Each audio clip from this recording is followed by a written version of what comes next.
Good morning, good afternoon. I'm sorry, I'm in California.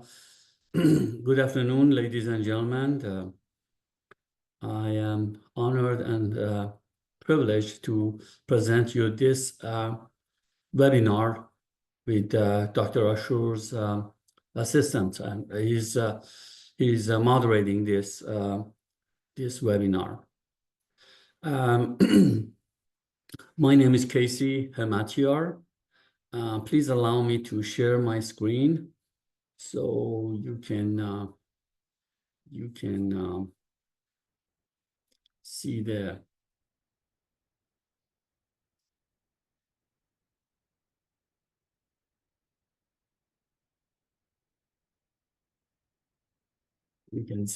screen. Dr. Ashur, is the screen visible to everybody now? Yes. Okay, thank you.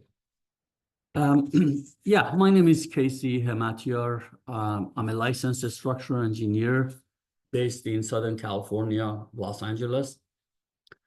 I've been practicing nearly, actually 40 years this January. And for the last 20 years, my focus has been on forensic investigation on the structures. I have investigated tens of thousands of building structures from all types of single family, multiple family, office, hospital, all kinds of buildings, and have been designated as an expert witness in over nearly 200 litigation matters. I have served on cases where United States government retained me to act as serve as an expert witness, and also provided consulting engineering services for entities such as NASA. Anyways, my passion started when I was 4 or 5 years old in structural engineering, and so that's why I jumped the classes, and I entered university when I was 16 years old. And anyways, today's presentation is about analyzing common construction defects and failures. So this presentation is going to be about 2 hours, and whenever you have any question, you can ask through Dr. Ashur, and then he will notify me and I will address that. There's a chat box that you can use that to communicate with Dr. Ashur and directly. Okay, so the cover of this presentation illustrates a glulam beam, and later during the presentation, I will explain more about this. As you can see, it has been delaminated in the area that I'm showing with my cursor. And something interesting, by the way, about glulam beams, that they do not delaminate, or they do not separate within the wood member. Delaminations most of the time occurs at the adhesive, as you can see here.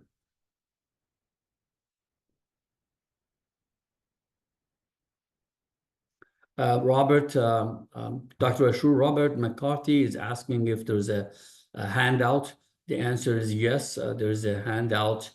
If Dr. Ashur if it hasn't been sent, Dr. Ashur will send it to you right after the presentation. Okay. Please check the note in the chat, how to get the slides. It's in the chat. I'm sorry, Dr. Ashur, what was it? Check the note in the chat box, how to get the slides. Oh, you're telling our Robert, yes. German. And Okay. you can answer you can address the question directly. I don't need to be involved. Okay. You can see that if you see a question. Okay. Okay. Good. Okay. The delamination of this beam, as you can see, it's a roof member, and it involves some solar panel installation on the roof. Anyways, and some other additions that was and remodel that was performed within that building, which is a warehouse, very large warehouse, probably about 200,000 square feet. Okay, so let's go to the first slide. And this is a little bit information about myself that I provided to you already. And the course outline are as follows. Building general structural engineering issues, which relates to construction defects and failures, foundation, system, structural framing, patent and latent structural defects, and the deficiencies and failures. So the first topic would be the general structural engineering issues. So generally speaking, not, I'm talking about like 70% of the forensic investigations for the buildings, they involve a test known as manometer floor survey. Obviously, a forensic investigation on a structure involves both destructive and non-destructive tests. Manometer floor survey is one of the non-destructive tests, where you don't have to remove a piece of the structure from like a concrete member or wood member or a steel member and send it to the laboratory to be tested until destructed. That destructive test is they're sometimes required, but most of the time non-destructive tests are performed. One of the main ones that is generally used by forensic structural engineers is called manometer, as I said, which detect the latent defects on the foundation and structure. This latent term is a term of art. What is a term of art? In legal language, anything that is has a definition is called term of art. Here, latent, the definition is that an issue that is not easily distinguishable or visible or understood or perceived by a lay person, and is not generally is not visible by a or understood by a lay person. Latent, the opposite word for latent is patent. Patent, such as patent defect, are visible to the eye of a layperson. You, as a structural engineer, are capable of detecting the patent, the latent defect, most of them. But an owner of a building, a tenant, or a housewife, she walks into a building, she's not capable of understanding the latent defects. Let me give you a few examples of each, latent and patent. Latent defect, if you have a sloped floor in a building, whether it's on the first floor or upper levels, which is less than, let's say, half an inch per 10 feet or so, a layperson is not capable of perceiving that.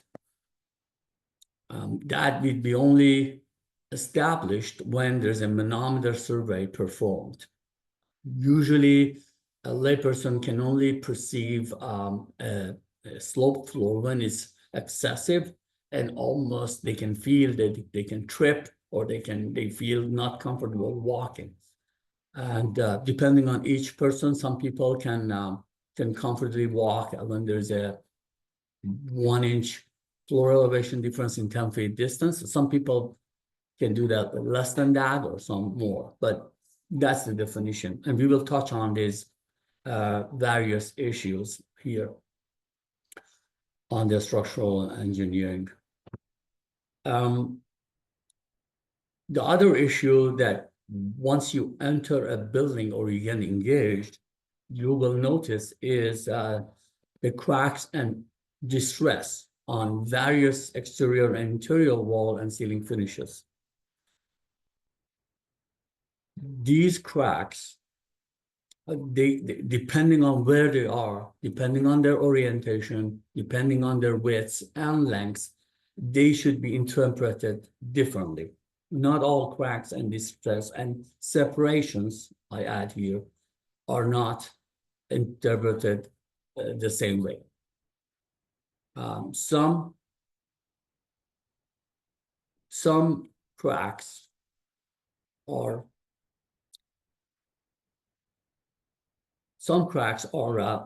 representative of the foundation settlement. Some cracks not.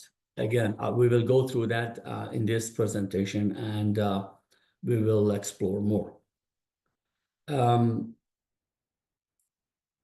When we are investigating a building, depending on the causation, we might encounter misaligned and sticky doors. Mostly, this is exhibited when there is a foundation settlement or framing settlement, or rather framing movement or foundation settlement involved in a structure. So there are various kinds of investigations that can be done. An investigation for a building that has experienced foundation settlement, investigation of a building that has experienced a structural framing movement, such as excessive deflections of the structural framing. And you can investigate all types of buildings due to many different sources, such as fire, earthquake, flood, mudslide, and hurricane damage, wind damage, and so forth. And depending on each investigation, there are certain aspects of the building that we will be more interested in. Now, in this presentation, because we are looking at the more common construction defects and failures, we're going to first look at the foundation settlement issues. That's a very common issue, as you are aware, is essentially, based on my experience, probably 5 out of 100 homes that are constructed, or buildings, as a matter of fact, that are constructed, they experience foundation system issues one way or another, to the extent that is causing cracks, and therefore the owner of the building initiates an investigation. As long as the foundation system or the settlement has not caused any visible issue, the owner or the occupants won't notice anything. They just live there, and if the settlement is limited below the standard, below the acceptable level, then let me correct. As long as it's below the acceptable magnitude that is in the construction, then they won't notice it, and nothing will happen. But once it's more, it's a different story. So here, we're going to address foundation system failures, soil movement, geotechnical engineering evaluations, and structural engineering design. 4 aspects that are related to this section. So in general, as I stated, manometer study assists us in verifying the foundation performance.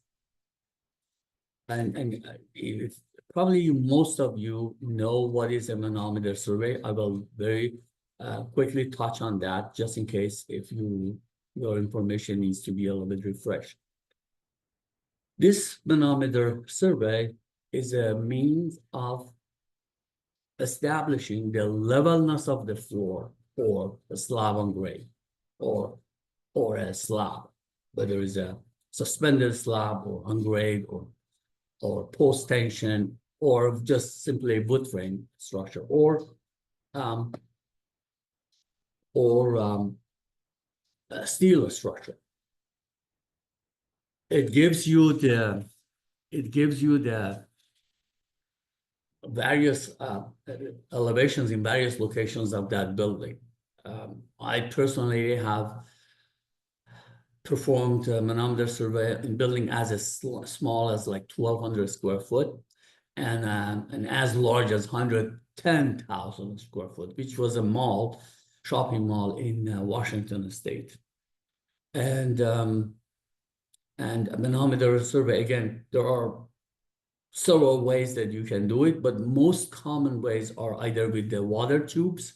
That is a little bit time consuming. It requires at least 2 individuals and with water levels and tubes and so forth.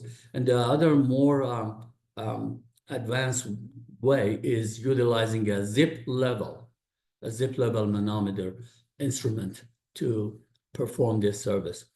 But let me share you my experience. The largest ever floor elevation difference that I've seen is about 3.5 feet.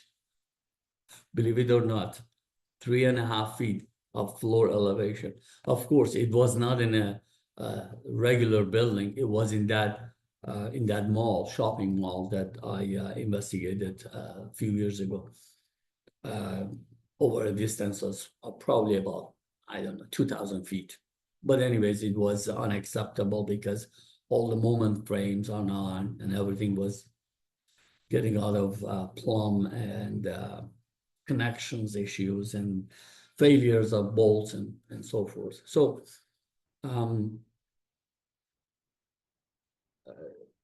what are the acceptable level of floor elevation differences? Generally speaking, for older buildings, 1 inch for every 20 feet probably does not look too bad.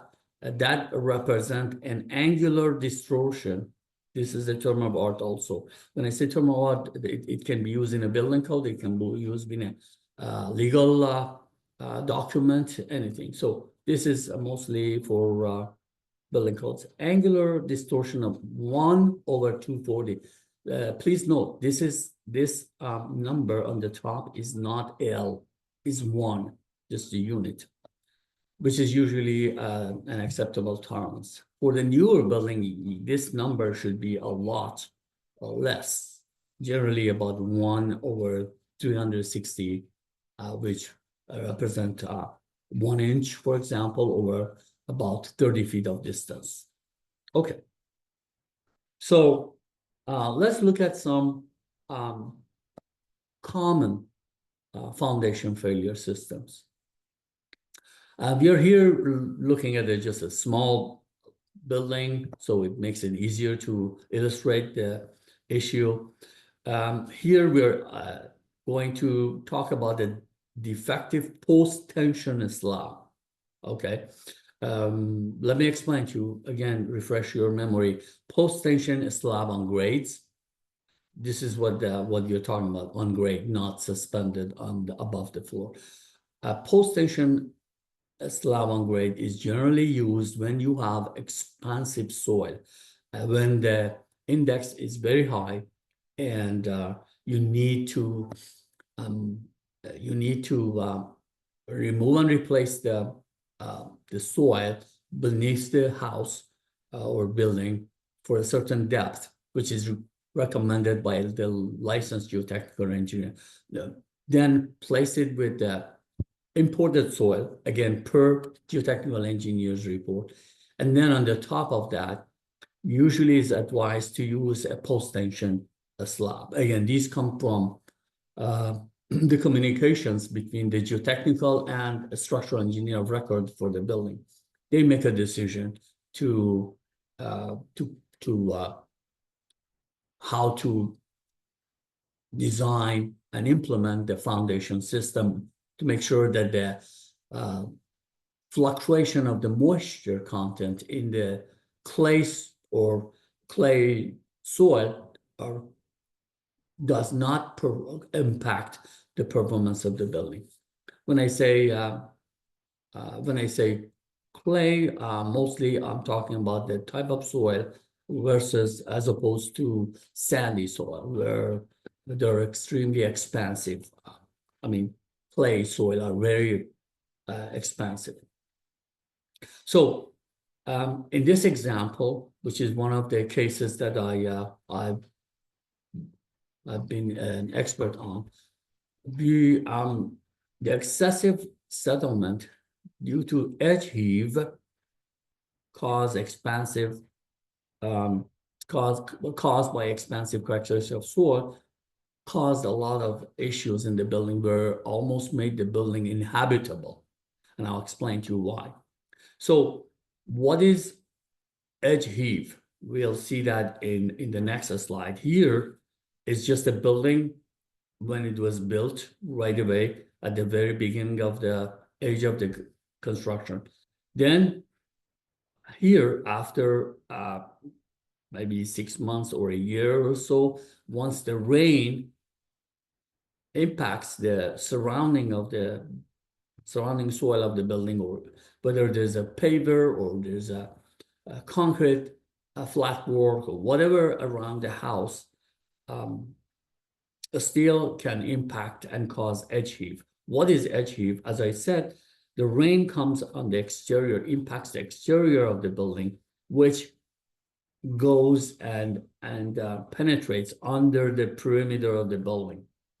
That's the phase one. Once it happens, then the soil on the perimeter of the building start expanding because of the moisture content is going up.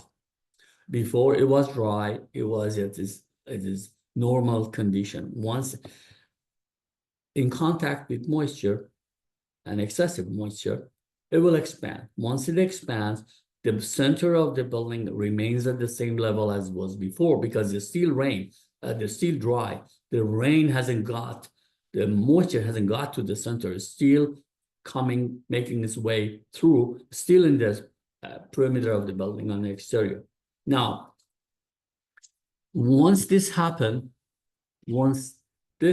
expansion happened on the perimeter, then the soil expands and therefore moves the edges of the slab, whether it's a slab up on grade or is a post-tension slab, it moves them upward.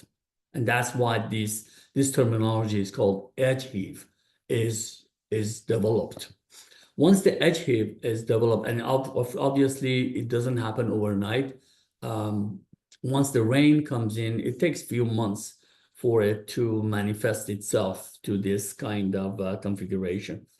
Once this gradual upward movement occurs, the cracks begin to develop. So the cracks will be observed on the exterior, on the interior. Exterior wall finishes, especially when you have a stucco or cementitious finish, and interior walls and ceilings, whether it's a drywall or plaster or whatever, you start observing cracks. Now, these cracks start from hairline and then gradually they develop to large cracks and separations. And I've seen very large ones in these kind of buildings, sometimes up to 1 inch or more of separations and cracks. So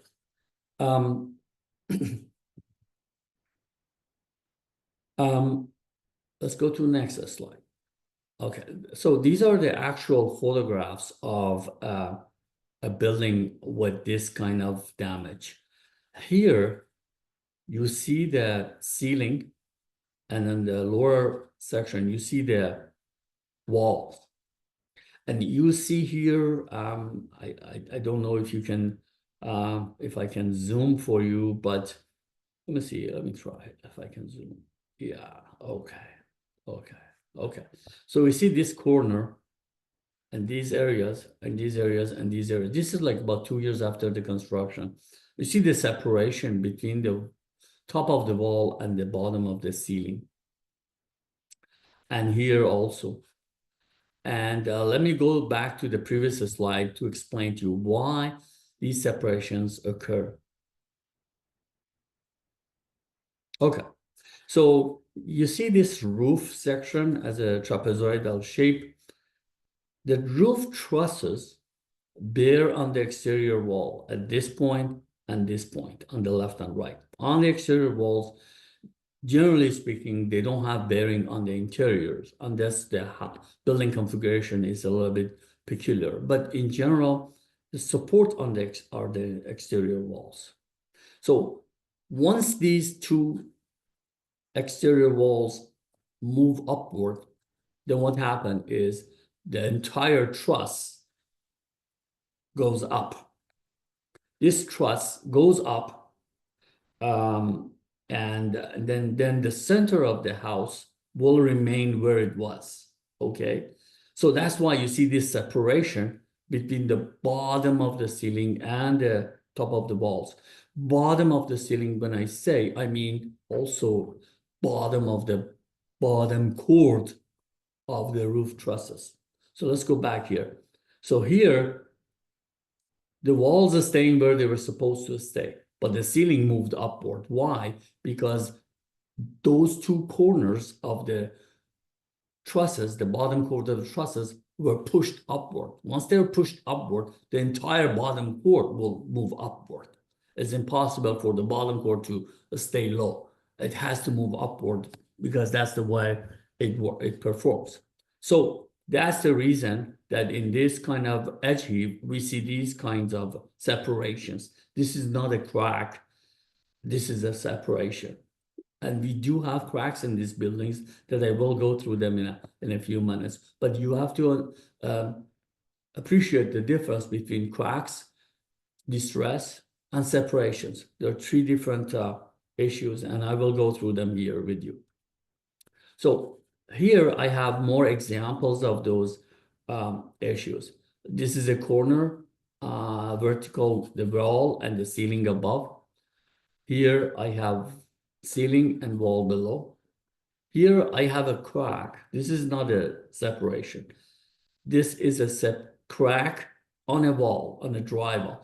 The crack here is only 4.0 millimeter, which is about 1/6 of an inch. But these cracks grow as if the building is not building issue is not addressed. They grow bigger and wider and longer and longer. So this is like 2 years, but if you go after 3 years, it will be even bigger. Then we have that same building. Okay, that same building structure that we're talking about, all these photographs. When we zoom in, we see a window. The window, as you can see, the glass or the glazing has cracked. Again, this is due to the movement of the wall, the left-hand side versus right-hand side. When they move, they cause distress in the glazing, and that distress would cause these crack. This image here on the bottom right corner of the screen is illustrating a crack, a 45-degree crack, which I put the gauge, or we call it crack meter, on that to determine its width. This is a photograph from the far. This is the close-up photograph. Here is above the kitchen counter, the wall, and the ceiling when we see the separations. And remember, I said earlier, if the damages are too extensive, they render the building uninhabitable. Now we'll go through the reason why the building becomes uninhabitable and technically unsafe. Okay, so this is the process. As this rain comes outside the structure, the swelling occurs on the exterior portion and no moisture change in the middle. So the house or the building is above this slab. So this is how that process that I explained actually occurs. Now, the foundation issues are generally related to inadequate soil preparation and or the inadequate foundation system. But usually, if the soil is properly treated per a right structure for geotechnical engineering report, then we shouldn't have any of these problems. Generally speaking, the treatment of the soil involves removal and replacement of the soil, the native soil with the imported soil, and proper compaction as outlined in the geotechnical engineer's report. I do not know how many of attendees are structural or geotechnical engineers or architect, so forgive me if I sometimes a little bit explain and you already know the issue, but some of the other attendees might need a little bit of refreshment. So here,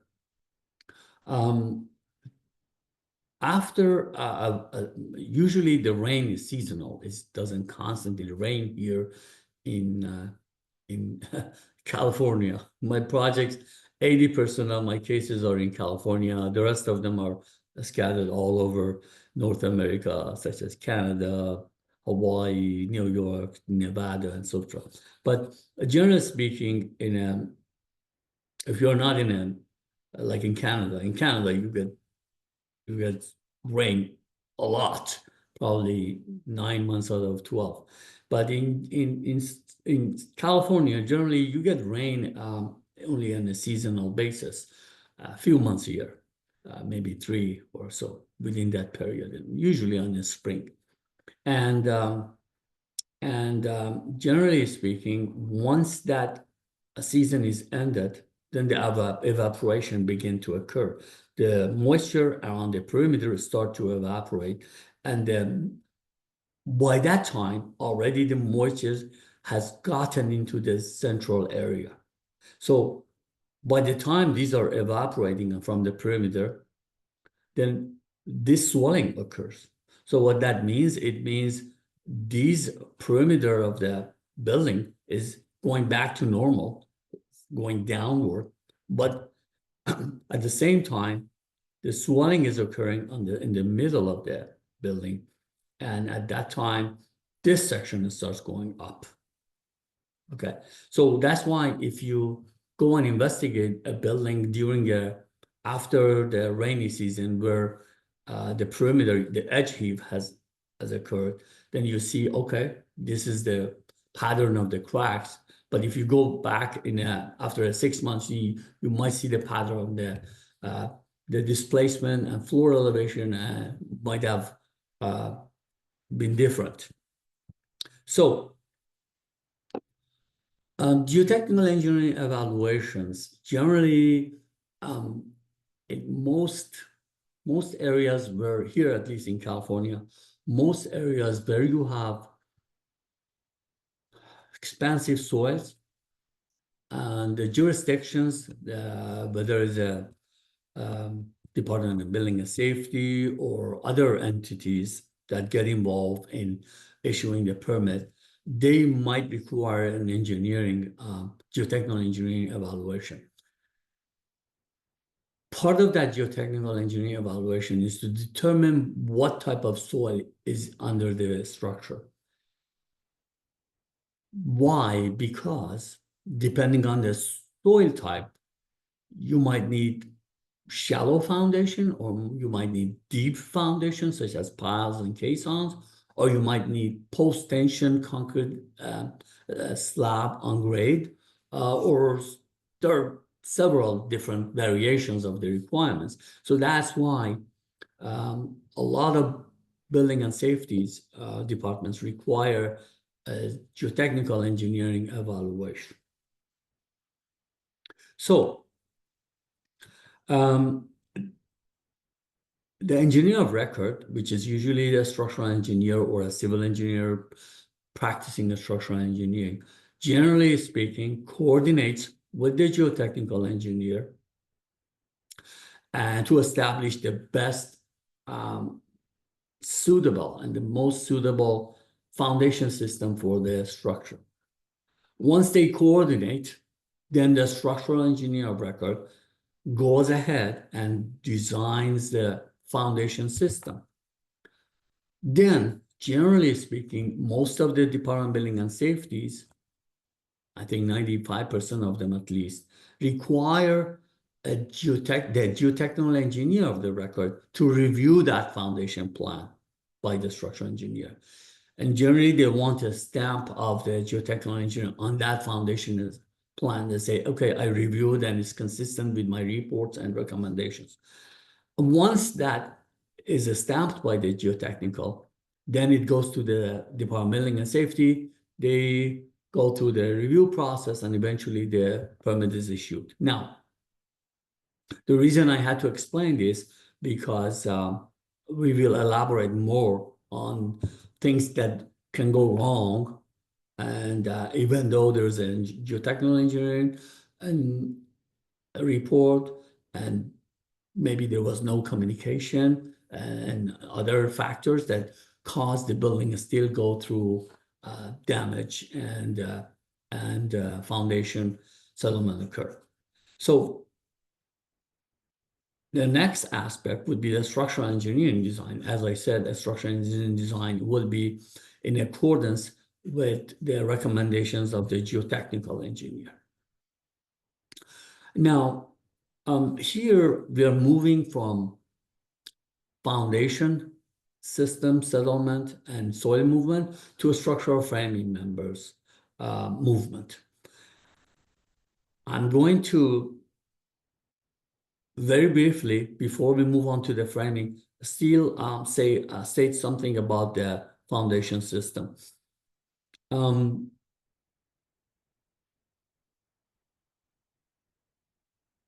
As I said, the coordination between geotechnical engineering and structural engineering is extremely important. If there's no coordination and the engineer just reads the report and say, okay, this is what it says, I'm going to do it that way, and without any review by the geotechnical engineer, problems can arise. And I've seen that many times. In one case, the geotechnical engineer, generally the standard of care is that the geotechnical provides more than one solution, more than one recommended solution to a particular soil problems. For example, when you have expansive soil, the geotechnical engineer doesn't say, okay, just remove the soil 4 or 5 feet, the expansive soil, clay soil. And this was actually in one of the cases that I investigated. The geotechnical engineer wasn't actually a licensed geotechnical engineer. He was a licensed civil engineer practicing at geotechnical. So it's very highly expansive soil, over 120 index, and a multi-million-dollar property, and like 10,000 square foot building. All he said in one recommendation in his report, he says, remove the existing expansive clay soil and then put them back in and compact every 10, 20, 10, 6, 10 inches, 12 inches or so per ASTM 95% compaction. And that's all he asked for. He didn't ask for anything else. And the structural engineer, he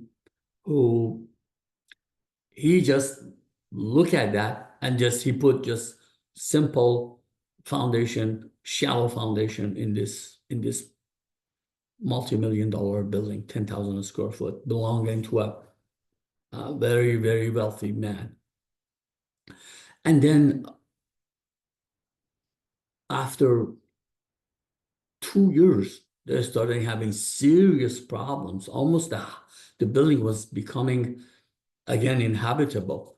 There were big cracks, separation all over this beautiful building. And so look what went wrong. What could be prevented was this.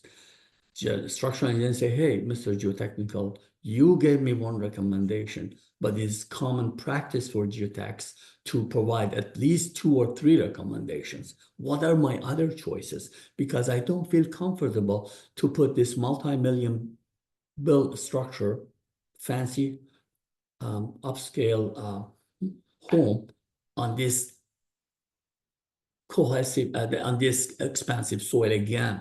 What are your other choices? And in that kind of scenario, a competent geotechnical engineer said, okay, at least provide 2 more recommendations. Okay, remove that soil, the expansive soil, bring import new soil, non-expansive, and place them in compacted in layers, place your foundation on that. That was the second option. The third option was, okay, don't want to remove the soil, just place some piles or caissons and put your grade beams, and that way you'll protect the structure from damage. And there are several other solutions as well. That was what a structural engineer during the coordination would have asked. However, appears that sometimes that doesn't occur when the building gets built, and then the problem arises later. So whether we are a structural engineer or whether we are a geotechnical engineer, we need to pay attention to these issues because it doesn't benefit anybody, and it causes a lot of problem to the structure. Okay, so let's now we move on to the framing members. Okay, framing members can move, whether they're wood, steel, or concrete. They move. Whether they move within the acceptable tolerance or not, that is the issue. My experience, I've seen another case, which is settled, and I can talk about that, is that a 9-story building, very expensive condominiums, like $3 million each condominium, built in LA area. The buyers are mostly rich immigrants from foreign countries, bought this as a vacation home, and they were dreaming, okay, they come, they have beautiful condominiums and everything. But nightmare occurred. What happened after they bought it, after like a year or two, the top units at the very top level, believe it or not, from where you enter the condominium, the entrance door, to the balcony adjacent to the street, there was 6 inches of floor elevation difference. You could literally put a tennis ball, and it could roll. And I inspected these buildings myself. And I performed a manometer survey there, but it was evident. Other experts put ball and the ball started rolling. So 6 inches or so within a distance of like about 60 feet, that's trip hazard that can cause a lot of structural issues that I will explain in a few moments. So that is a structural framing. There was no foundation settlement in this building. They were all a structural framing. And that comes from, it can come from a structural, and in this particular case, 9-story building, it was all because of the structural engineering issues, not because of construction, not because of foundation settlement or issues. So the movement, whether it's due to soil movement or due to framing movement, can occur. I had another medical building, it was like 7-story tall, Northern California, all concrete levels. And I had significant displacement or movement, deflection of the concrete slab. Let me just remind all of us here very quickly that unlike steel structural members, when you on steel structural members, when you calculate your deflections, your deflection, your immediate deflection is your permanent deflection. If you calculate a W12 by 18, whatever size, and you calculate immediate deflection due to live and load, dead load is 1/4 inch. You come back after 20 years, you check that member with all furnitures, live and dead load, it's still going to be below 1/4 inch. But that's not the case for concrete, and that's not the case for wood. Why? Because wood and concrete both experience a phenomena which doesn't happen in steel, and that is called creep. So wood a little bit better, but concrete is a lot worse. Whenever I calculate, I've designed thousands of buildings throughout my career, concrete buildings, all types. When I design a concrete building with concrete slab, suspended slab, whatever immediate calculations that I calculate by hands and by software, I multiply that by the factors that you compute through the ACI requirement. It can be 2, the factor can be 2, it can be higher, it can be, but it's never the same. And what that means is today, as they place the concrete and remove the shoring, yes, the immediate deflection is the same deflection that you calculate in your computations. However, the creep can happen over 4 years period. So next year you go, your deflection is more. 2 years again, you go, it's more. And it's on a curve. On an ACI shows the curve, and usually most of it occur in the first 2 years, but then still continues. So we need to be extremely careful when we design our concrete members. Wood members, if I've seen, again, another case, $20 million fancy home in LA. The structural engineer wanted to save a few $100 for the general contractor because he was hired by the general contractor. He was not hired by the owner. So a few $100 for the floor joist, and he went L over 20, 240. L over 240, the minimum code level, which is okay for a tract home, but not for a $20 million home with all expensive terrazzo finishes that are extremely brittle to floor movement. Very expensive terrazzo members. So we don't want to do that. We don't want to stick to the bare minimum. What do you want to save the money for? A guy who has 30, 40, $50 million money, and he's putting, you want to save him $500 for his, and then he gets damaged, and then $10 million to fix the home. It doesn't make any sense. If you're doing a tract home, it's okay. You can do that, but not when we are doing a fancy home or expensive home. So we don't want to stick to those bare minimum building code requirements because of so many factors that I've seen throughout my careers. The mechanical plumbing contractors cutting through the joists, beams, all kind of things. And when something goes wrong, there's a blanket approach for the lawyers. They don't just sue the mechanical contractor or plumbing contractor. They sue everybody. So why do we want to cause these kind of issues? Just design it a little bit better performance, and then everybody will be happy. Okay, let's go to the rest of this. Now, not only the framing members can go wrong, but also diaphragm can go wrong. Roof diaphragm, whether you have a steel roof diaphragm or you have wood diaphragm, things can go wrong. And we'll go through those here in this presentation. Also, something else that are going to impact the framing member's performance would be fire and excessive heat. Not only the miscalculation in the structural engineering, not only in the um, uh,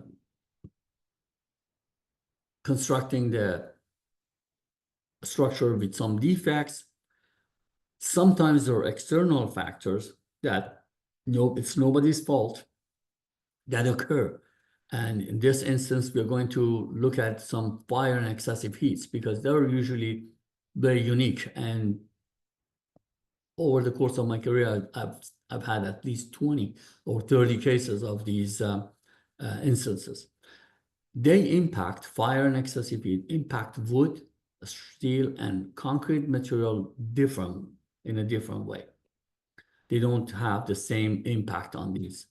So now we will touch on those fire issues later. I just wanted to give you some kind of idea, and then we come back to it. Examples of some defective framing issues or that can cause framing issues are, these are actual cases. Aside from that 9-story condominium that I gave you, aside from that 7-story concrete office medical building that I gave you in Northern California, this is different. This is a hospital in California. And let me mention something here very quick. The hospital buildings in California, I'm not aware of any other states that have this stringent requirement. Hospitals in California, their permit and their review process is not done by the Department of Building and Safety. It is reviewed by a totally different independent entity by the government, which is called HCI, or they used to be called OSHPAT. This entity has its own very sophisticated, very talented structural engineers and architects and mechanical, geotechnical engineers. They have their own staff, and they do the review themselves. And the review, usually if a hospital goes to a city and Department of Building City, usually if it takes only 2 months, with OSHPAT or HCI can take up to 2 years, believe it or not. They scrutinize everything. Why? Because hospitals are critical in California. And once the earthquake occurs, we want them to be still operating after the earthquake. That's why it's so critical to design them with due diligence. So this example that I'm providing you is going to talk about defective steel framing. It was, as far as I remember, it was like about 4 or 5-story building. This is maybe 6, 7 years ago. About 5-story building with steel frame, all moment frame, all kinds of connections and so forth. And what happened was when the building was erected, all steel frames, everything was up in the air, done, welded and everything. And then the next trade was getting ready to go to put the steel studs and so forth.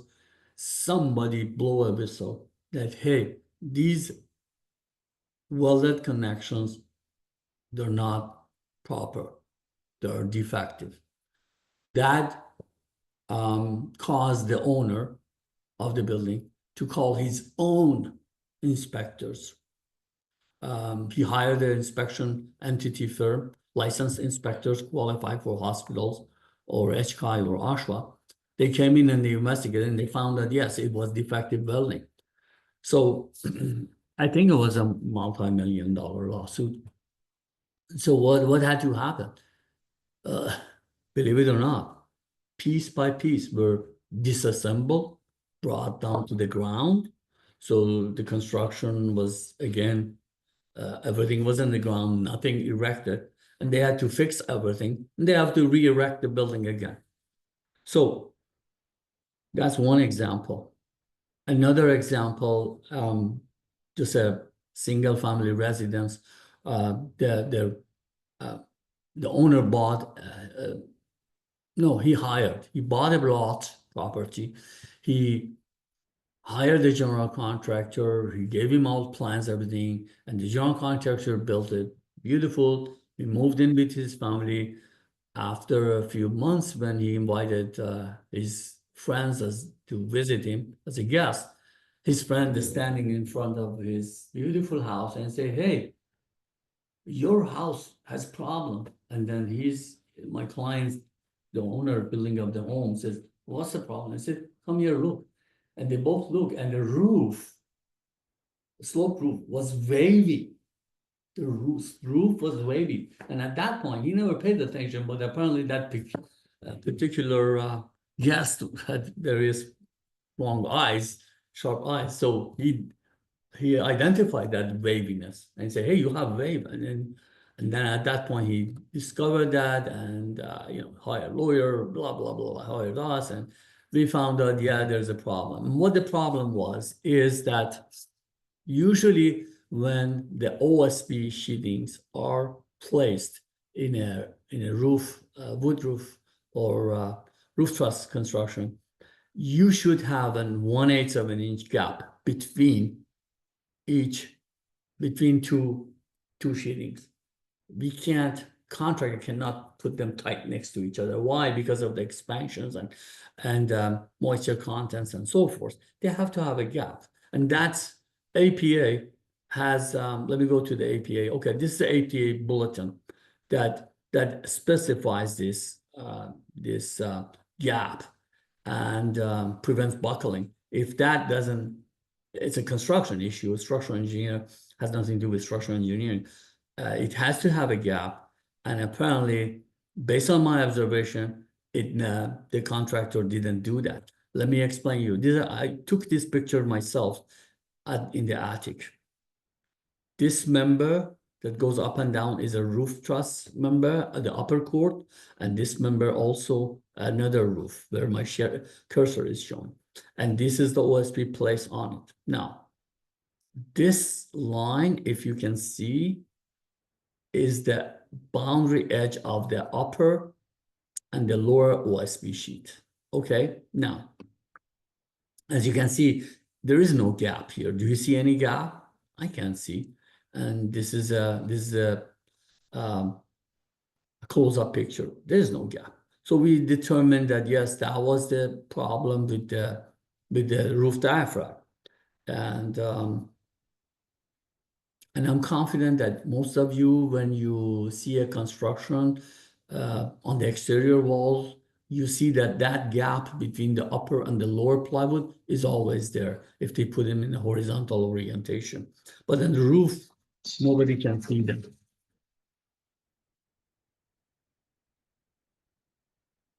Forgive me. My phone.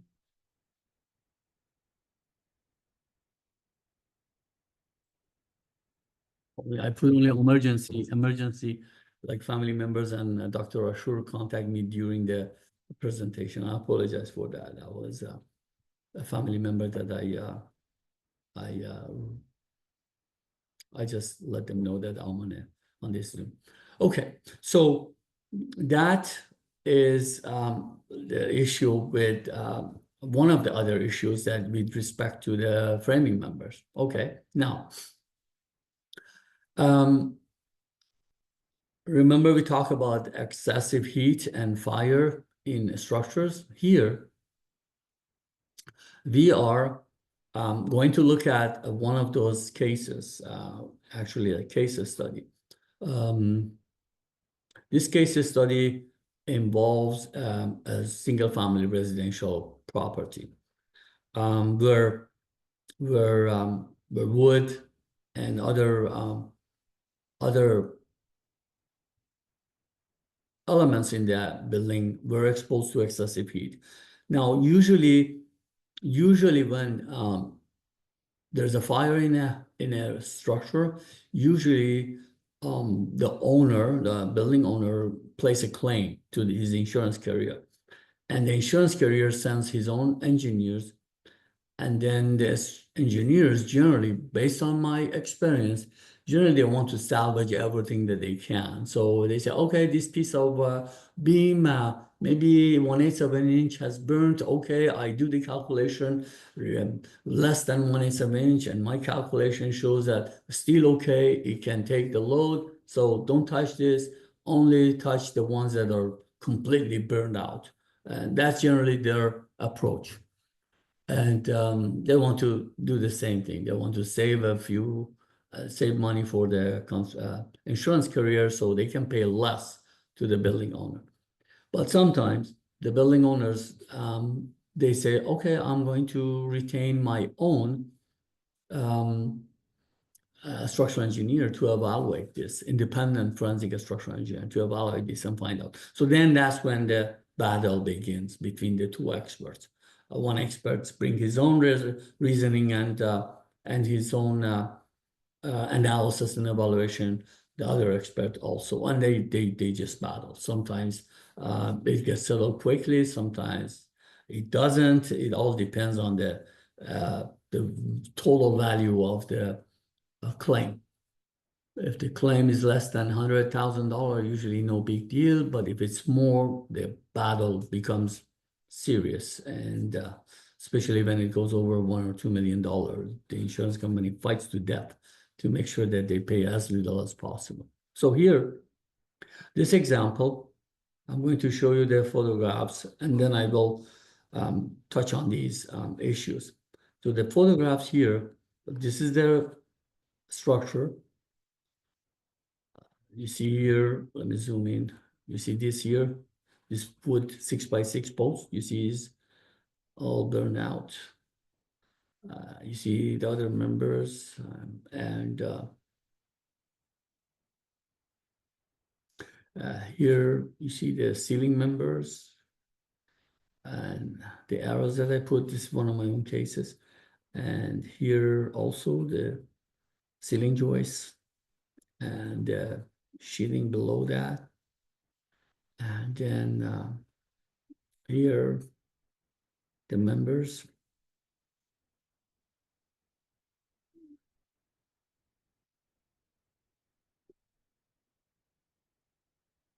Okay, now let's go back to the impact of heat, excessive heat to structural members.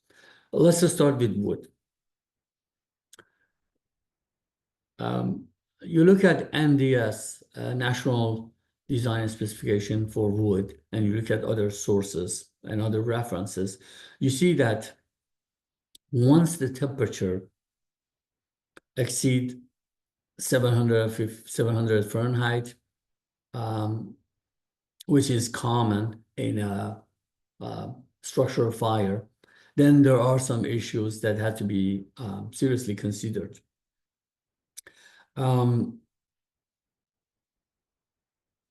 The main issue is that the wood, similar to concrete, which we discuss later, the temperature of 212 degrees Fahrenheit is critical. It's critical for wood members. Why? Because at this temperature, the moisture within the wood member evaporates and cause micro cracks and cause damage to the structural wood member, and it causes permanent loss in their strength properties and mechanical properties. So this has to be looked at, and this is based on wood national design specification. Is not based on it, and that's a standard required by the building code. So this NDS is part of the law. It's not just a book written by somebody. Is by the government, essentially. So 212 degrees Fahrenheit, as we know, is a boiling point for water. And that's essentially what happens, and it causes evaporation of the moisture within the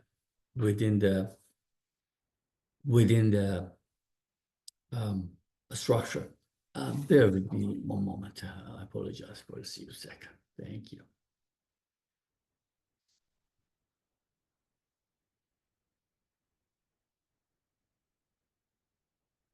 Okay, thank you very much.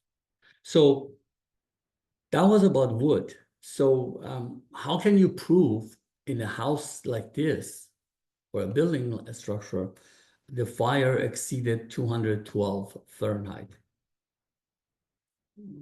You have to provide evidence. How can you prove it? You have to provide objective evidence. One of the objective ways is to look at the glazings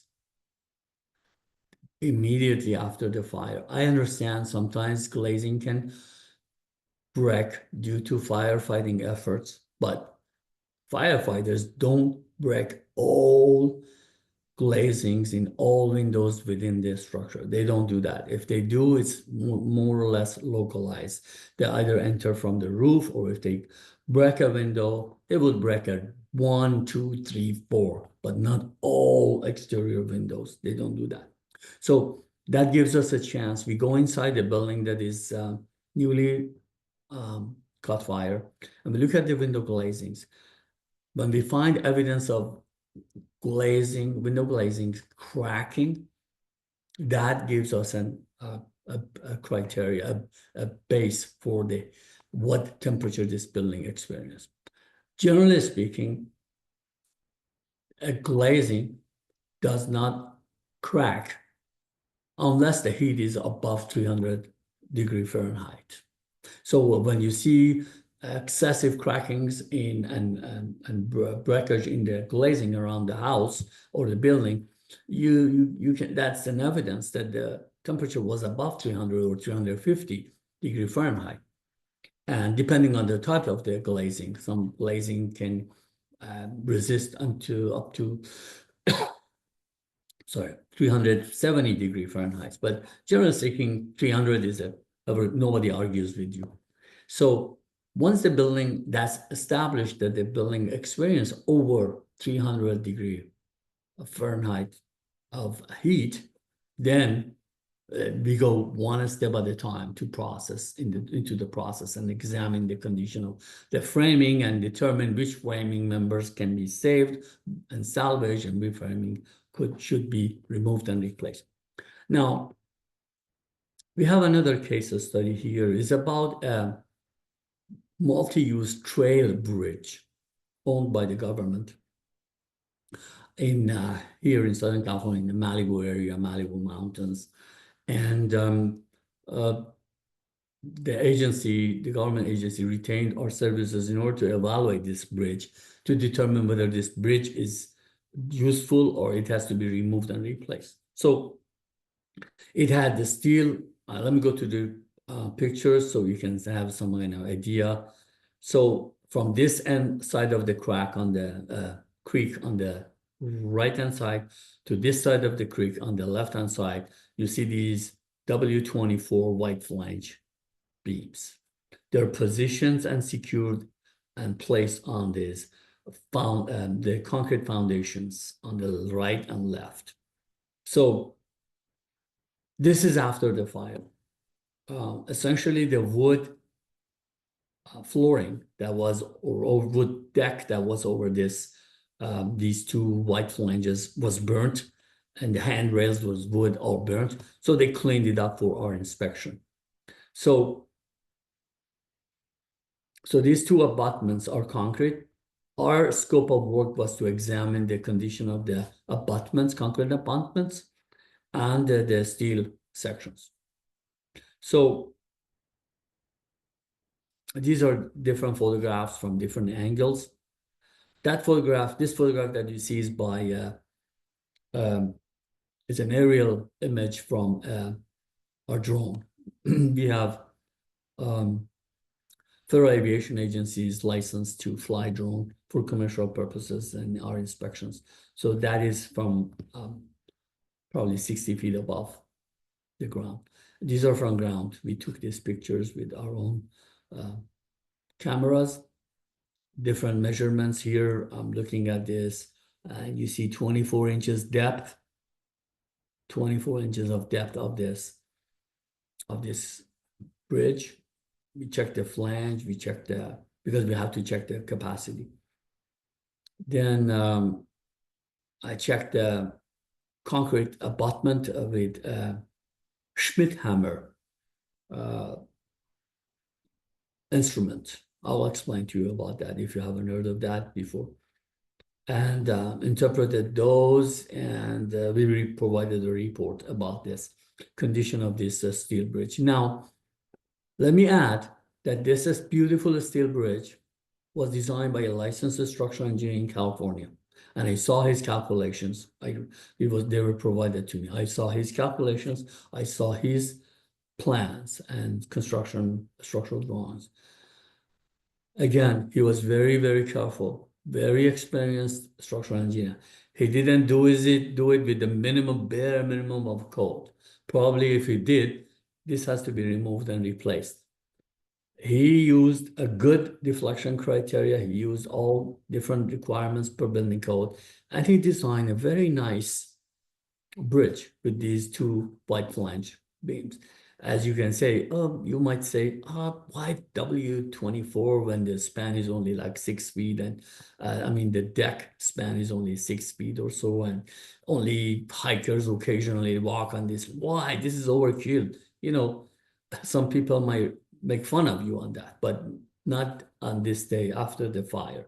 This shows the art of a structural, the fine art of a structural engineering that gentleman did, and resulted in a good performance. Let me explain to you what was the good performance.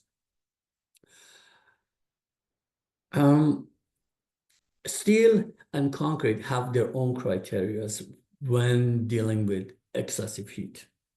For concrete, the temperature is still the same, 212, similar to what we discussed about wood. But in a steel is different. In a steel, that value is 600 degree Fahrenheit. Up to 600 degree Fahrenheit, steel can remain unchanged. Its mechanical properties will remain the same. However, once it goes above 600, then you need laboratory testing and so forth to find out. Now, here, the concrete, as I stated earlier, the criteria is 212 degree.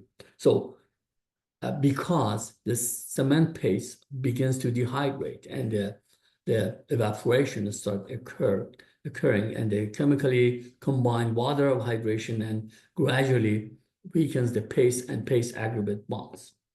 And also the evaporation can cause micro cracks again. So we're going to find out in this case are abutments, whether they're compromised or not. So remember I explained to you about how to determine what kind of environment we had inside a structure by looking at the glazings. Here, you look at the surrounding environment and look if you can establish what the temperature threshold was. Did it go beyond 212 or stayed below? Okay, so here I look at the vegetations and the around this bridge. I observed that this tree trunk, for example, would have not been here if the temperature was extremely high. This tree, in fact, survived, and as you can see, it still has its own leaves. Maybe immediately after the fire, there was no leaf. I don't know, because I went there several months after the fire incident. But the fact that the tree regrow again and is still alive, that tells me that the heat was not excessive, because based on my experience, when that's the case, heat is excessive, the tree is dead. No matter how many years, it will not grow again. But in that case, I based on the surrounding, I see that no, that's not the case. They were not completely dead because the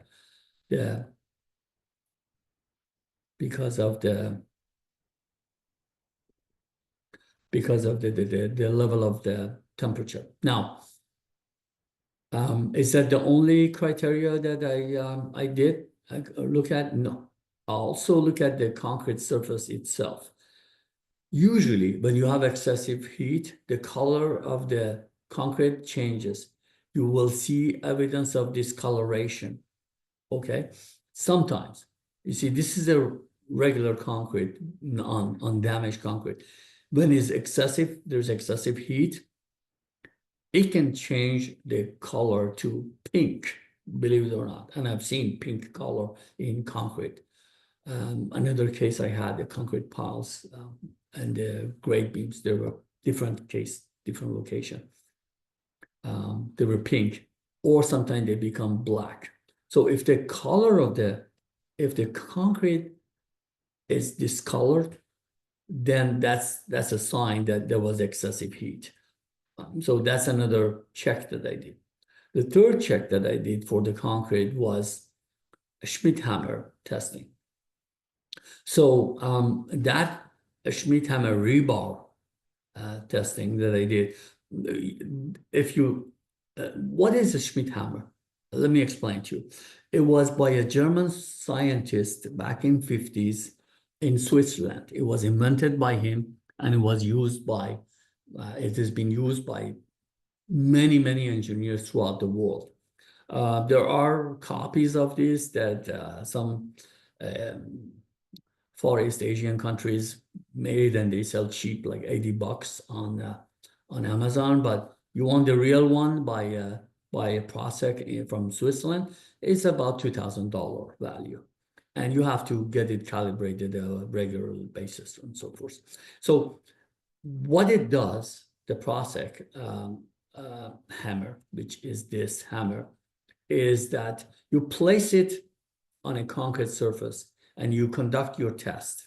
You can video search on YouTube and do you can visually see how the test is performed. It takes probably about 2 minutes for each test. It doesn't take a long time. Probably next time when I do it at a building, I will ask my associate to do a video clip, and I insert it in this presentation so you can see how it's performed. But essentially, the way Prosek rebound testing is done is that it gives you the strengths, compressive strengths of the concrete in that location relative to another location. So for example, you can check the concrete strengths here on the side, as you can see on the right picture, and then you can check the concrete strengths on the top, somewhere here, or 20 feet away from here. And most of your readings must be within a reasonable range, like 10% or so. However, that tells you that your concrete is healthy and it's okay. However, if you get a reading here is like, let's say it tells you 3000 psi, and you get a reading somewhere else and it says 1500 psi or 1100 psi, that is a red tag. The concrete quality is questionable. You have to do core samples, send it to the laboratory for destructive testing. This is a non-destructive testing and only gives you relative strengths. It doesn't give you the absolute strengths. Absolute strengths is only obtained by a laboratory destructive testing, which is called concrete core testing. In this case, the numbers and values were very close to each other, and along with other evidence that I mentioned to you, discoloration in the environment, I concluded that visually I inspected there was no sign of cracks, and I determined that the concrete was useful and it could be used. And there was no need for removal and replacement, or even there was no need for concrete core testing. Here on the right image, you see a hammer. I forgot to say, hammer is the fourth test that I did. With this hammer, you hit the surface of the concrete, side or top, whatever, many different places. And if the concrete is damaged, the sound is different. Again, next time I do one of these inspections, I will do a video recording. I will show you so we can see the difference between the sound. Usually, if I want to explain in a verbal manner, usually when the concrete is intact and is healthy, when you hit with the hammer several times, the sound indicates a solid material. However, when the concrete is damaged, and these are all scientific, it's not made by me. You can go look at the many references. They all indicate this hammer testing. But when it's damaged, when you hit, there's an echo. There's an echo in the sound. The sound doesn't stop immediately. There's an echo in the sound. And that indicates that the internal structure of the concrete has been compromised, and that's the reason for the echoing noise. So I did 4 this non-destructive tests: visual in the environment, in visual observation, the discoloration verification, the Schmidt hammer, and the hammer impact, and all of them proved that it was acceptable. Now, this is a chart that ProSec provides you, and you, depending on the orientation of and the angle of the ProSec hammer, you interpret what kind of PSI you have, because here it doesn't give you on the Schmidt hammer, it doesn't give you PSI. It just gives you a value. You come into this, to these diagrams, and you, depending on your orientation, you determine what is the corresponding PSI concrete compressive strengths. Now, so what about the steel? Was the steel damage? The steel, as I stated earlier, it will be okay up to 600 degree Fahrenheit. Okay, and that is, again, based on AISC. It's not just, I just didn't make up this, didn't make up this number myself. It's based on American Institute of Steel Construction. They established, which is a reference by a building code, so it's part of the law. So as long as you're under 600 Fahrenheit, you're okay. And we established that the concrete didn't experience 212 degree, and therefore that would be applicable, and the same would apply to the steel bridge. And it was large, and the deflection was the criteria, and the engineer did a fantastic job. So I did calculations, and even if it was damaged, which wasn't, it was still way above the performance requirement. All right, so we go to the next slide. So we are on the slide 36, and the time is here in California is 12:25, which means we have about 35 minutes to go. In the meantime, if you have any questions, please feel free to ask. And I am going to check now the chat box to see if there is any question.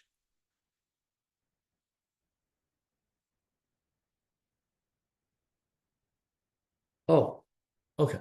No, nothing in the chat box. Okay, good. So remember in the beginning, I mentioned, very briefly touched on patent versus latent construction defects. And I explained to you, patent is a defect that is, you need a highly skilled professional to determine that in a construction, and latent and patent, it can be visible by any layperson. So here we are going to talk about those defects. So what are causation, and what are the causes for these kind of either one defects?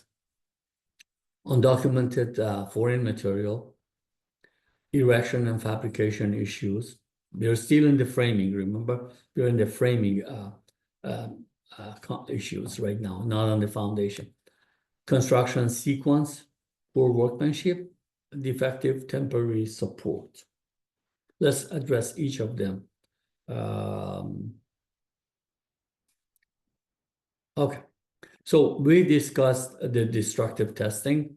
We said we need, for example, for a steel, we need core sampling, or is a steel rebar or white flange or HSS, hollow steel section. We need to take a sample of that, send it to the laboratory, do the testing there. Non-destructive, we talk about manometer, moisture test, Schmidt hammer, ground penetrating, vibration monitoring, ultrasonic, resistant drill, tachometer, and crack monitor.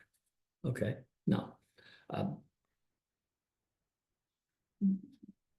under this subject, patent and latent, um, for the concrete, we generally have the main problem that 95% of the problems with concrete is related to their creep and shrinkage. Creep causes the excessive deflection, creep causes the shrinkage, and shrinkage cracks. So generally speaking, when cracks manifest themselves in a concrete, there can be two reasons for them. Either they're shrinkage cracks or they're structural cracks. How do you differentiate between these two cracks? So generally speaking, there is no rule of thumb to say, okay, 1/16 of inch crack or less is shrinkage crack and more is structural crack. There's a better way to determine that by us structural engineers, and that is ACI publication that you go through comprehensive calculation. It's not a one line or one page calculation. It takes maybe a few hours if you do it by hand. Or if you would want to do it by Excel, you have to set up the Excel, which again takes several hours. But it's a process where it takes into account the rebar, the reinforcing placement, the concrete material, all kind of boundary conditions and so forth. And you calculate for a specific strength of a concrete, whether it's 4,000 PSI, 10,000 PSI, 2,500, you calculate what for that specific concrete member, a shrinkage crack can be. You get a range. Normally, based on my experience, normally any crack which is those cracks should be less than half a millimeter. What is half a millimeter in metric? Sorry, I like metric comparison. Let me do a quick calculation, see how is the half a millimeter is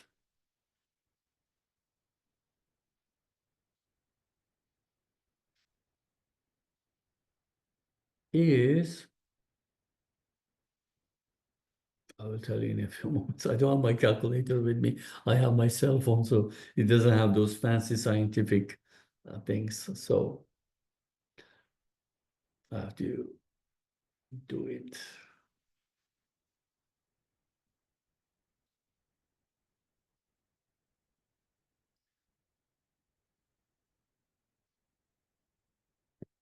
Okay, it's almost 1/64th of an inch, generally speaking. But again, depending on the specific condition, it might be a little bigger or a little bit smaller. But if somebody comes to you and say, there's a 1/4 inch crack, you say, no, that's a shrinkage crack. It's not my fault. It's not my crew did a good job, perfect job. That's not acceptable. And also something else about with regard to the cracks. And again, most of you probably know this. When the contractor adds a lot of water to the mixture, concrete mixture, prior to the placing, and they usually, not all of them, but some good percentage of them do this because it makes the work easier. They finish the job much quicker. They move on to the next job. You know, when this happens, the water cement ratios goes above the beyond the acceptable level, then you know the slump test would fail, and also after the concrete is cured, you see numerous amount of cracks on the slab surface, on the concrete surface. And that's whenever you go to a concrete, inspect a concrete slab or concrete member, and you see a lot of hair cracks, we call them hair cracks, that they might not be a structural cracks, but that's a defective concrete because somebody, when they were placing the concrete, they just tried to add a lot of water and do a quick job. So that's not acceptable either. Shrinkage cracks are limited. They have limited lengths, limited widths, and like for example, I'm sorry, I heard a sound. Sorry. Who is this? Dr. Ashur, shall I continue? Okay, I'm going to continue. Dr. Ashur, is everything okay? Okay, good. Apparently he's at the university and there's some issues with their internet. But anyways, so a guideline is here if you want to determine what's the reasonable size of width of the concrete crack. Now, let's go to another case study. There's a retaining wall in Northern California, San Francisco area that I was evaluating. And the owner, sometimes I'm retained by the building owner, sometimes retained by the insurance carrier. So because I don't have any bias for anybody, so that's why. Some engineering firms, if the owner of a building calls them and say, hey, come and inspect my house or building, you can test yourself. You call one of them and they say, oh no, we don't work for building owners. We restrictively work for insurance companies. They deny providing you service because, anyways. So, but I don't have any bias. I don't restrict myself to insurance carriers or owners or anybody because I'm required to provide an objective and scientific opinion of my findings. So here I was retained by the insurance company. There was a home in San Francisco. I don't know if you're aware, but in San Francisco area, a tiny home worth $3 million, small, tiny homes. So when there's a damage, imagine what kind of damage you're talking about. In this case, they claimed about $0.7 million of damages. Let's take a look and see what it was. But eventually I found that the damage was probably, I don't know, $5,000. So I'll explain to you. So this is the home, tiny home, small. It has a ground level and it has a below ground level. So this is the street sidewalk, and below the street there was you can't call it basement because it's all four sides are open. They have windows and everything, but it's a lower level. It's apparently on a sloped site. So anyways, what happened, what the claim was that the building owner placed a claim with the insurance company and said a car hit these two pilasters. You see this pilaster hit these pilasters. And as a result of this vehicle impact, his house is damaged. Let's see what was the damage. Okay, this is the location where a vehicle hit this pilaster. And this is a retaining wall, the top of a retaining wall that goes another 8 feet below the sidewalk. And I have pictures from the other side, and I will share it with you in a few moments. So these are the pictures from far away, and these are the pictures from the up close. And this is what the owner, this is actually the hand of the owner representative. He said, okay, this is the evidence that the vehicle damaged my property, my pilaster. Okay. All right. So then we wanted to see what is the rest, what's the damage. He took us downstairs. There's a step here, goes this way towards from this, once you enter this gate, there's a step that takes you down to the, like a small front yard, 10 feet below the sidewalk. So he took me down the stairs, and actually there's a set of stairs going down, set of stairs going up to this grade level unit. So we went down, and so here is the street level, and this is the other side of the street, the houses. And he showed me this wall. I said, Casey, I said, yes. He said, you see these cracks? I said, yes. He said, okay, this concrete retaining wall is compromised. It doesn't work anymore because it's cracked, and I want brand new concrete wall. And my structural engineer, my geotechnical engineer, my licensed architect, everybody has drawn me a plan with pile foundation systems, and I got it priced, and it's about $700,000. And I want insurance company pay for that. I said, okay, let's take a look.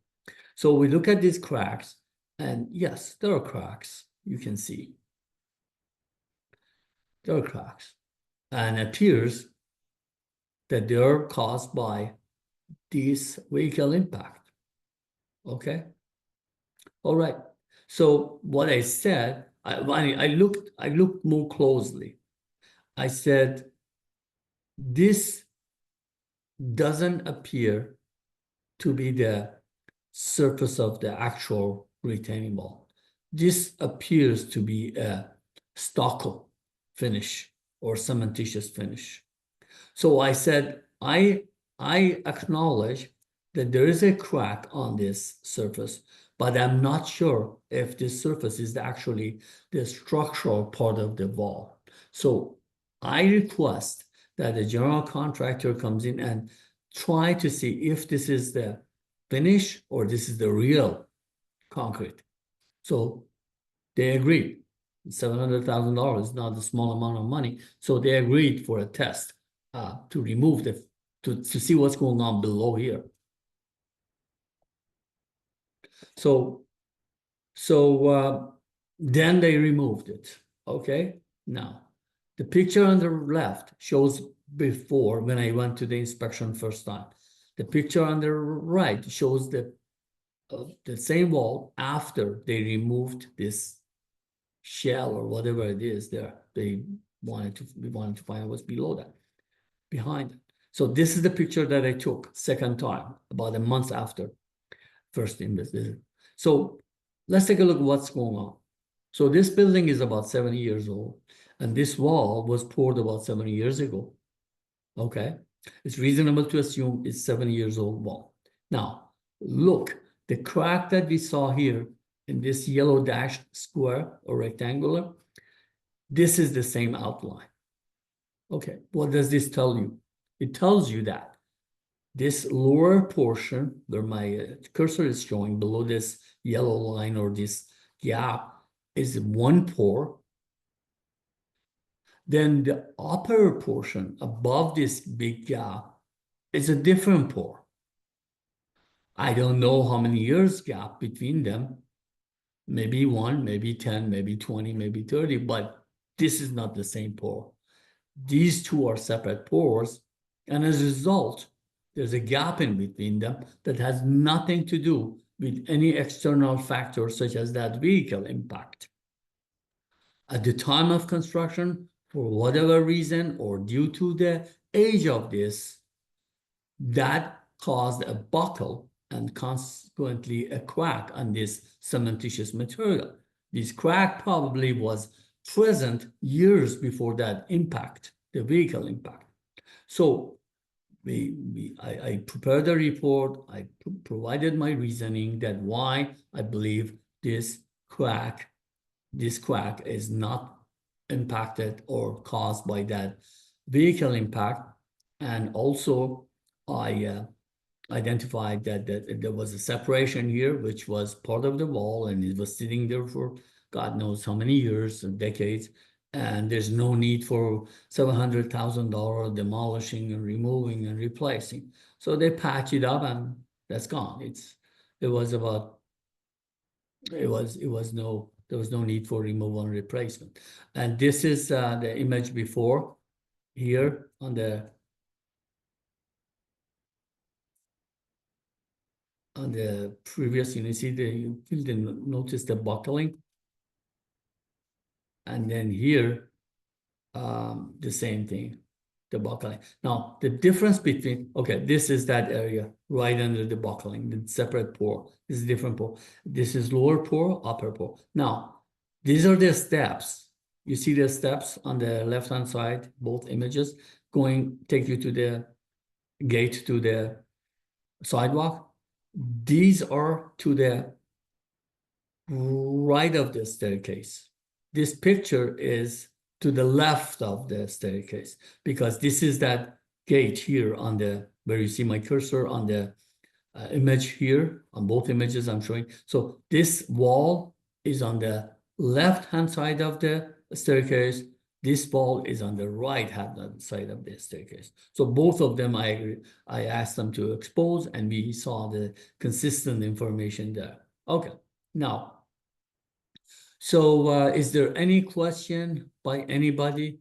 Being going on for 1 hour and 45 minutes. This would be an opportunity for me to I stop sharing for a few moments, but I just want to make sure there's no question. If you guys have any question, ladies and gentlemen, I'm gonna give a few seconds so we can continue. Okay. No question. Okay. Good. So we have another 15 minutes to go. And let's see.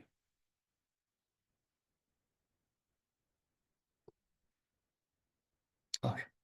So this was that building in San Francisco, the small, expensive home. There's one question. Anonymous attendee. So the repair of the wall was just the replacement of the stucco? Okay, let me explain to you, sir or madam. I'm sorry, I don't know the gender. But there was no repair required for this because the damage was not caused by, it was not covered by the insurance policy. The damage, something else to do with the construction. But if you want to say, how about this? Yeah, this was covered by the insurance policy. I don't think it's cost $700,000 to remove and replace these two pilasters. The main problem, the main claim was the retaining wall, and all those plans that were drawn and ready to go get the permit was for the retaining wall, not for these two pilasters. These two pilasters, I don't believe their repair or replacement is more than a few $1,000. I was not involved. My responsibility was the scope of my work was to review the retaining wall condition, and I provided them with my report and opinion. I hope I answered your question. There are two more questions. Let's see. One more. Donald White. How do you know the crack was difference between, how do you know the crack was the difference between pores? How do I know? Based on my visual observation. Donald, look at here. What is this? This upper section and the lower section, two different pores. Look, the lower section, it shows the print of the forms. You see these straight lines? There are probably 2x6 forms that placed there. And look at this here. There's no such a thing here.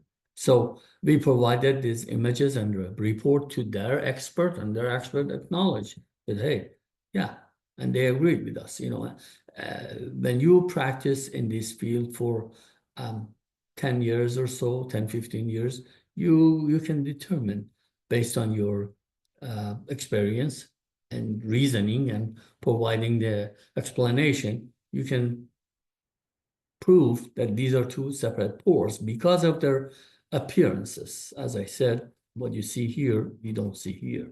And you have to be very careful not to be fooled by just somebody else's interpretation.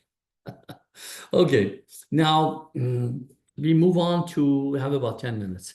We move on to some other building issues. One more question.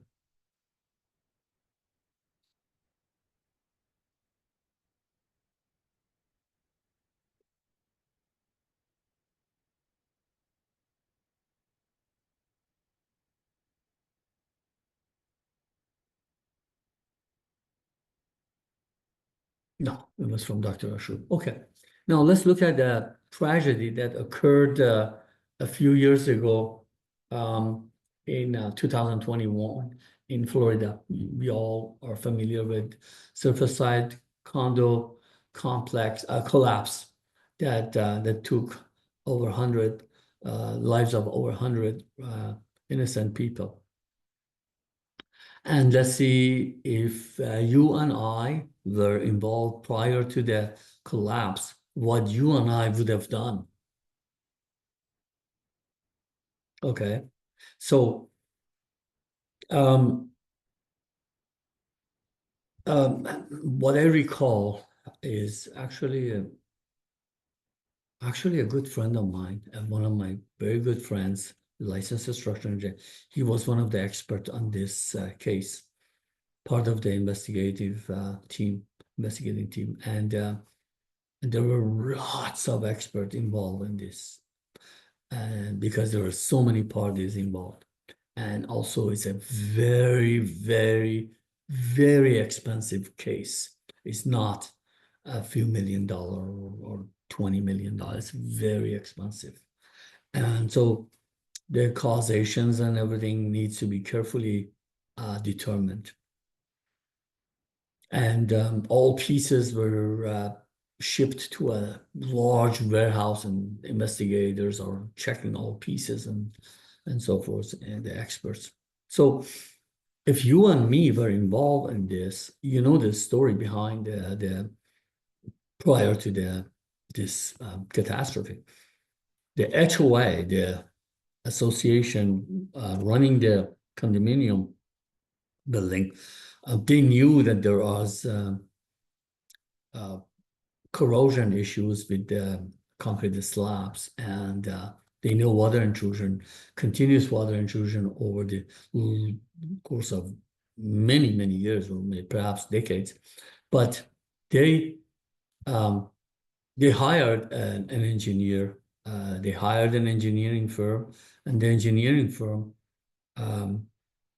provided them with a report and outlined the urgency of the repair work, and stated that it has to be an immediate action, more or less an implicit or explicit language. Immediate action has to be taken in order to prevent any potential future catastrophe. In this case, unfortunately, the budget wasn't there. Okay.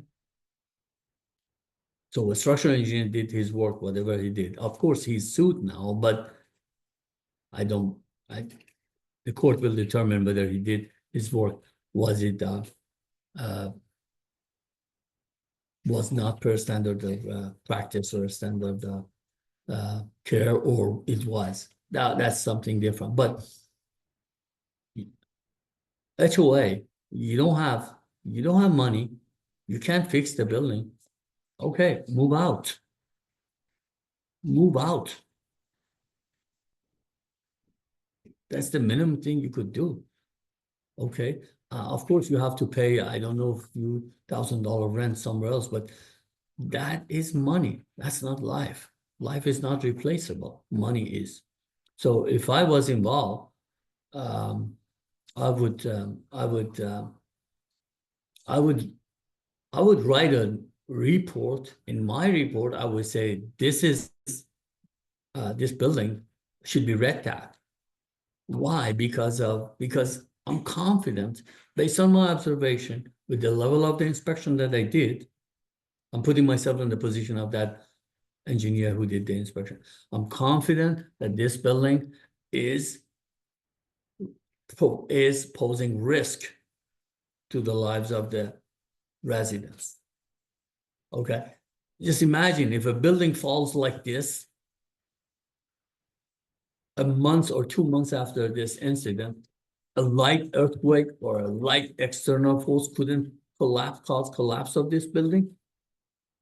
So that's a red flag. You have a building like this, in your report says the building is on I'm declaring this building as a whatever the terminology, proper terminology, because remember, nobody has the authority to red tag a building. Not us, not the structural engineers. The only person can do it is the only the entity can red tag a building is Department of Building and Safety. Those are the only entity, only authority. Nobody can do that except them. But I would alert the owner, say, based on my observation and my performance,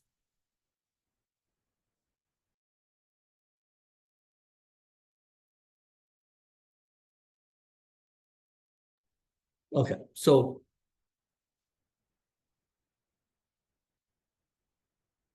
okay, so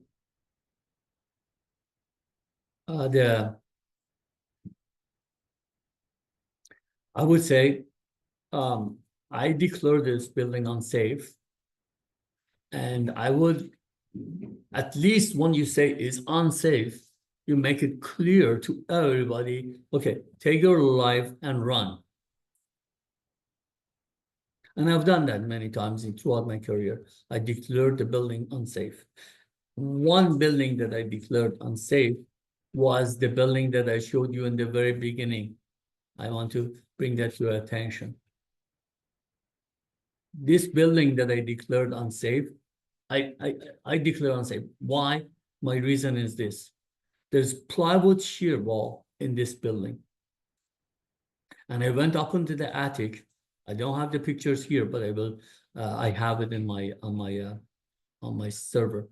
I went to the attic and I looked at the connection between the bottom cord of a girder truss and a shear wall. There was Simpson hardware that were supposed to connect transfer the load from the roof diaphragm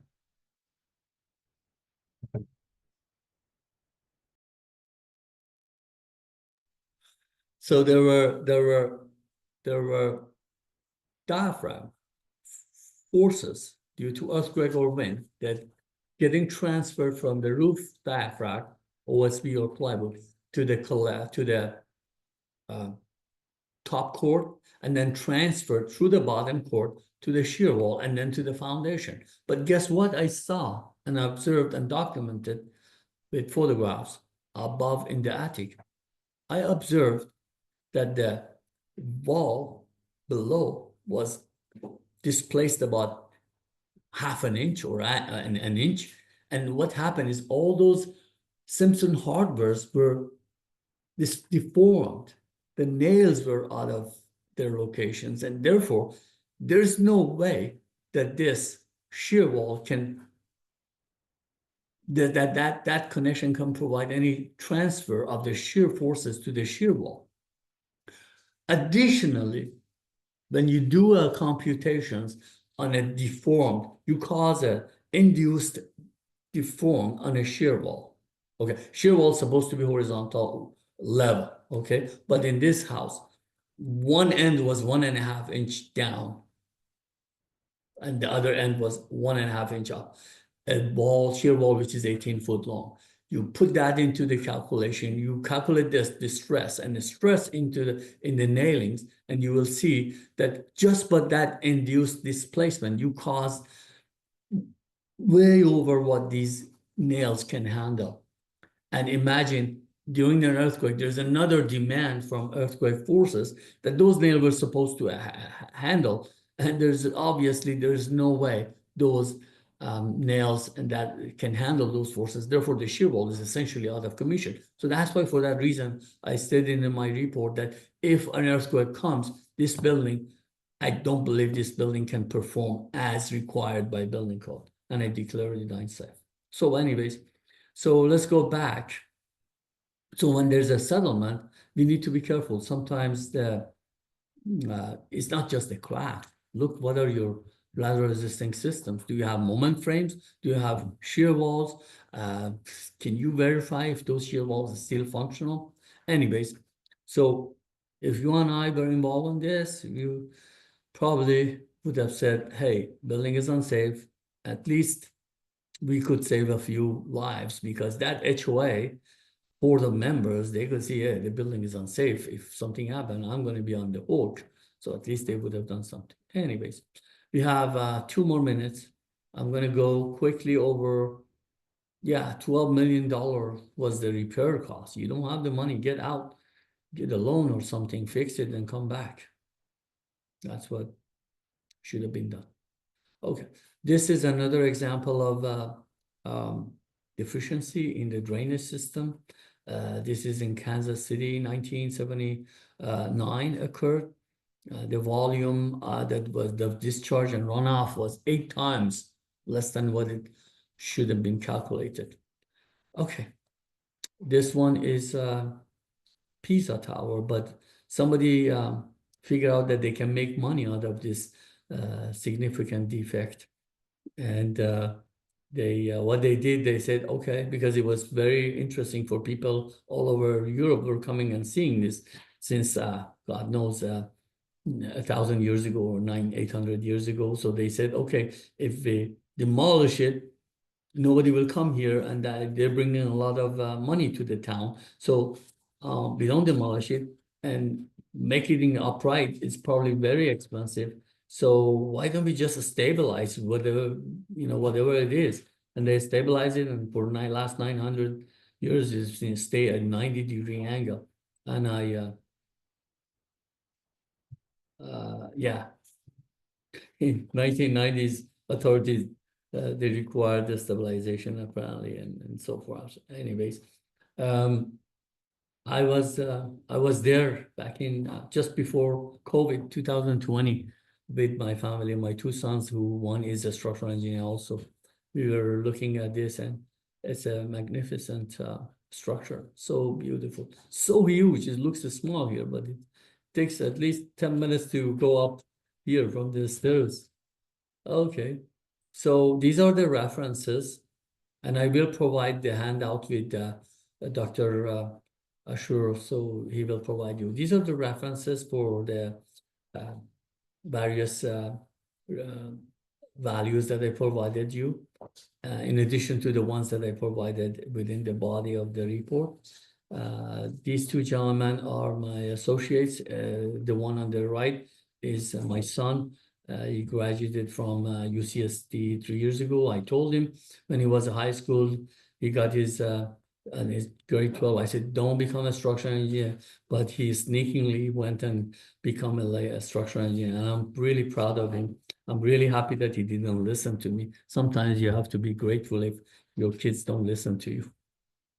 Okay, Dr. Ashur, anything else?